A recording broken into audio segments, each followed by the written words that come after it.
पूरा भारत जानता है देश की आजादी के आंदोलन में लौह पुरुष सरदार वल्लभ भाई पटेल जी ने अग्रिम पंक्ति में खड़े होकर के देश की आजादी के आंदोलन को एक नई दिशा देने के लिए उस समय के नेतृत्व के साथ मिलकर के बढ़ चढ़ करके भाग लिया। वे गुजरात के आणंद के पास एक छोटे से गांव में पैदा हुए। एक सामान्य किसान परिवार में जन्म लेने, प्रारंभिक शिक्षा ही भी मां के सानिध्य में ही घर पर ही संपन्न करने के उपरांत उच्च शिक्षा के लिए वे इंग्लैंड गए।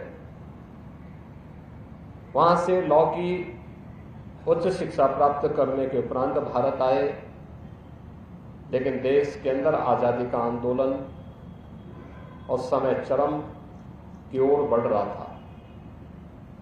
वे देश की आजादी के आंदोलन में चले, चाहे वह चंपारण आंदोलन रहा हो, नमक सत्याग्रह रहा हो, भारत छोड़ो आंदोलन रहा हो, या फिर देश की आजादी से जुड़े हुए सभी महत्वपूर्ण आयोजन,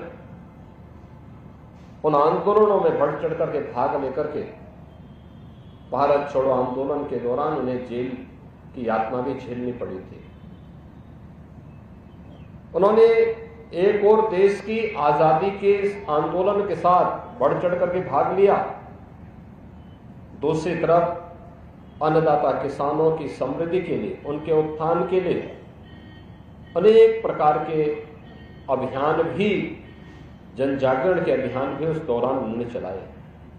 आज जो हम लोग गुजरात के अंदर सहकारिता के मजबूत आंदोलन को देखते हैं, इसकी पृष्ठभूमि में भी सरदार वल्लभ भाई पटेल जी का विजन है, जो आज वहां के हर अन्नदाता किसान को समृद्धि की एक नई ऊंचाई तक पहुंचाया है।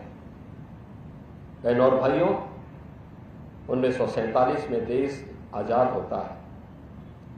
1946 में देश का संविधान सभा का गठन होता है।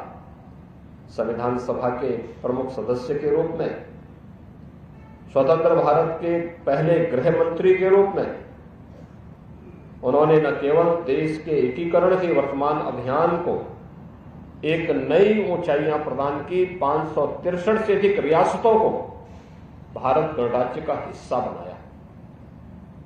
आज जो भारत हम देख रहे हैं, यह सरदार वल्लभ भाई पटेल की ही सूझबूझ का परिणाम है। आज जो एक भारत है, श्रेष्ठ भारत है, सुरक्षित भारत है, इसकी पृष्ठभूमि में सरदार वल्लभ भाई पटेल की सोच है, उनका प्रयास है, उनका परिश्रम है। एक तरफ भारत माता के इस महान सपूत ने भारत के एकीकरण के लिए इस अभियान को आगे बढ़ाया, तो दूसरी तरफ स्वतंत्र भारत कैसे होना चाहिए। गुलामी के कालखंड में जिन मान बिंदुओं की का अपमान हुआ था, उनकी पुनर्स्थापना का कार्यक्रम कैसे होना चाहिए।